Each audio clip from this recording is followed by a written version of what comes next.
Grab that cup of coffee. It's time to talk about blend door foam.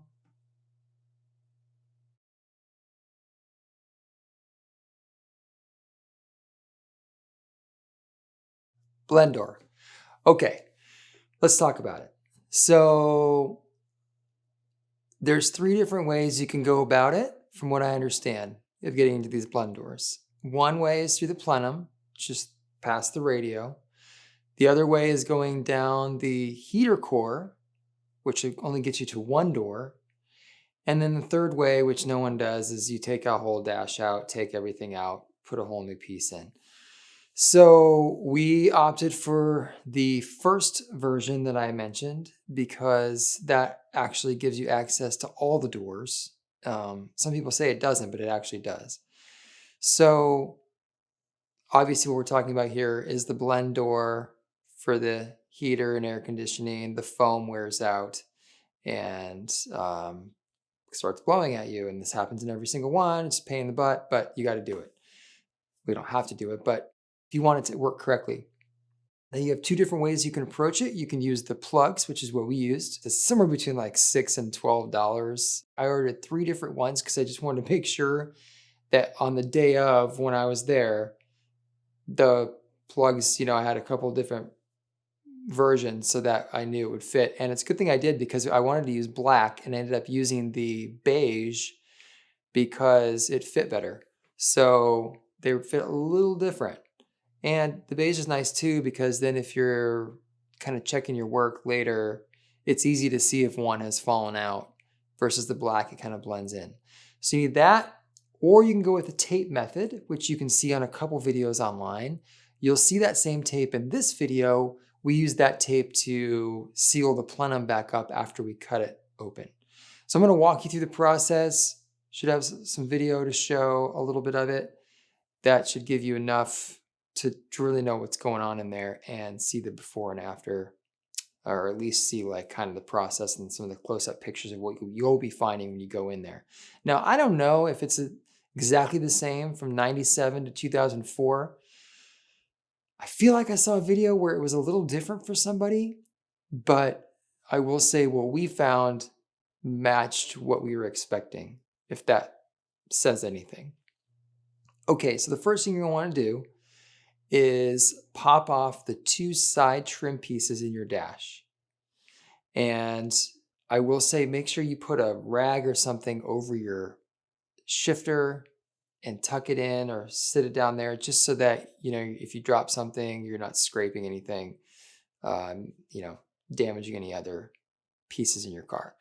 So use a little trim tool. There's a tab at the bottom and on the top, almost to the top on the side, and it's just mirror image on each side of the console there. And carefully work the trim tool in and sort of pop off that piece of trim. We did not have any issues with any tabs breaking, and I've taken this piece off quite a few times now, and carefully, of course, but I haven't had any issues, so hopefully yours won't break. But I want to show you here in a close-up kind of where those are so you know where you're sort of aiming your trim tool. On the left side one, for base models, the buttons are just plugs, so there's nothing there. It just pops right out. The right side, you're going to find the door lock, defrost if you have it, and the convertible top. Pop the trim piece off the same way. You won't have a ton of wiring to pull it way far away from the dash, so you kind of have to reach back there. Slowly work the plugs like other people have said. Just be patient. They're hard to get off, but if you hold it carefully, just wiggle it back and forth slowly and just keep working on it. It will pop off, but I would suggest don't rush because if you pull the wiring out or you snap a piece of the trim or the button, you've got a bigger problem. So slowly pull those off. And then the cigarette lighter as well has 2 pinch points on one on each side, little tabs. You squeeze it and pop it off. And now that piece is totally free.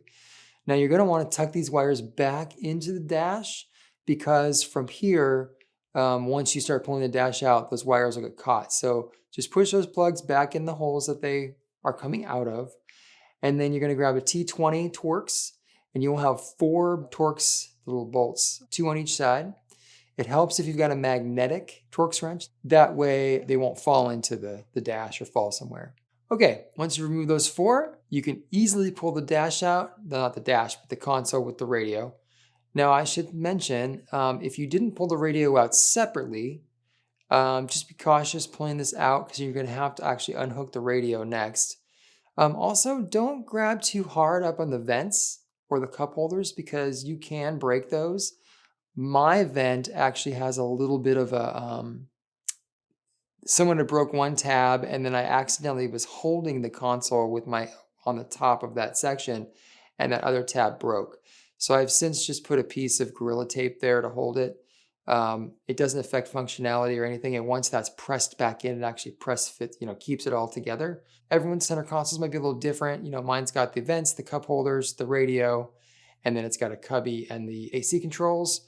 Some of you guys have AC controls up top. It's just all different configurations depending on your year and what package they got. So once you pull this thing out, unhook your radio, you can set this whole business aside for now. And now you should be looking at your radio wires, which you can tuck nicely to the left, and your 3 plugs with your cigarette lighter. You can tuck those to the right. And now you have an option of using a razor blade, which is what we used, a sharp box cutter, or some sort of a saw. To be honest, it's such a rubbery plastic that it's going to take a little bit of pressure and just caution, but it is certainly, in my opinion, better to use the razor blade. You're not going to have as much mess. You're not going to be cutting away material. So that way, when you go to tape it back up, you have a perfect seam. So that's what we did. And you can see it here. Kurt's working through the end of that cut right now. Once you've cut this all the way down, and you need to give yourself some room, you'll be able to fold this down.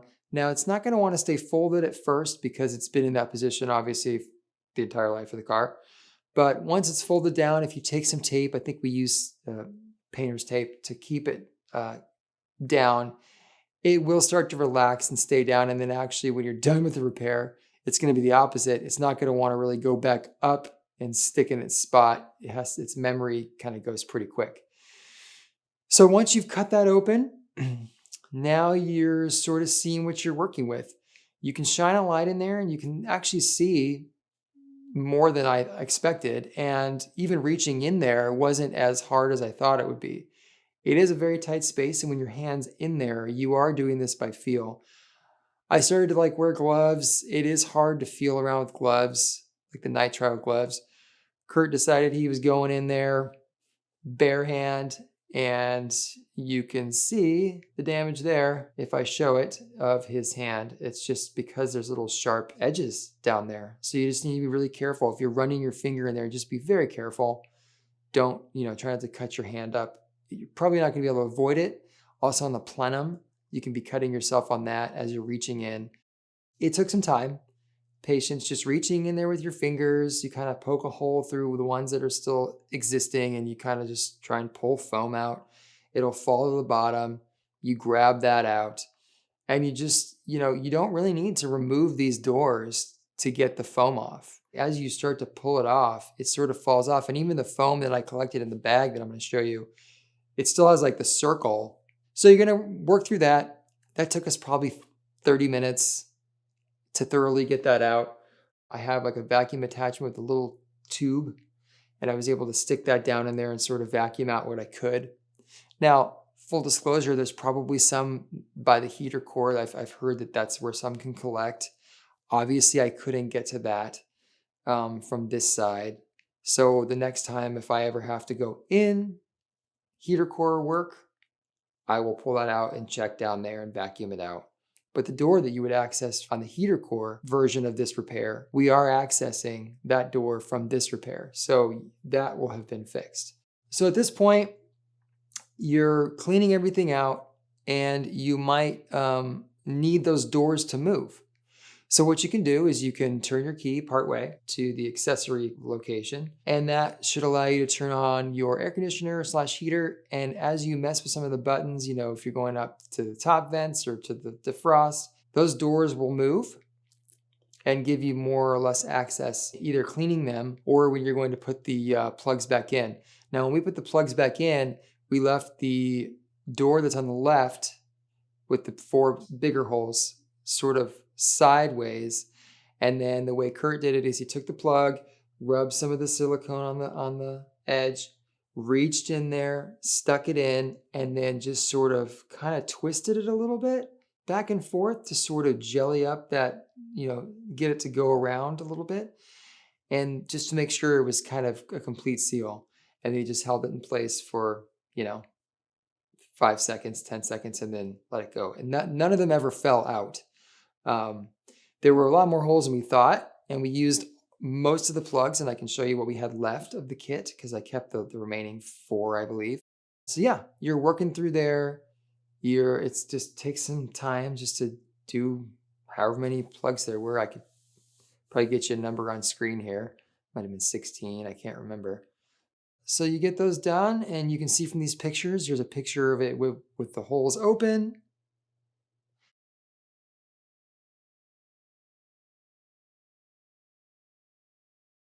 And there's a picture of it with the plugs in there.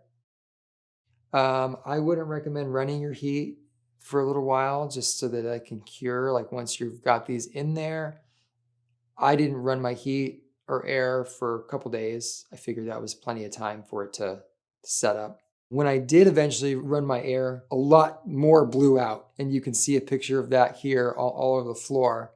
I mean, it was quite a bit. I was surprised. I should have saved the rest of that and put it in the bag with the foam we collected. But the foam we collected, and after we had poked holes in this thing and then turned the heater on before we put the plugs in to see the doors move and see if we could get better access, turning that on, I mean, we got blasted with stuff. So just be prepared. Close your mouth and your eyes. You're going to get foam hitting you. It was all over me, all over the car. But it's a good feeling. You're getting all this stuff out of there.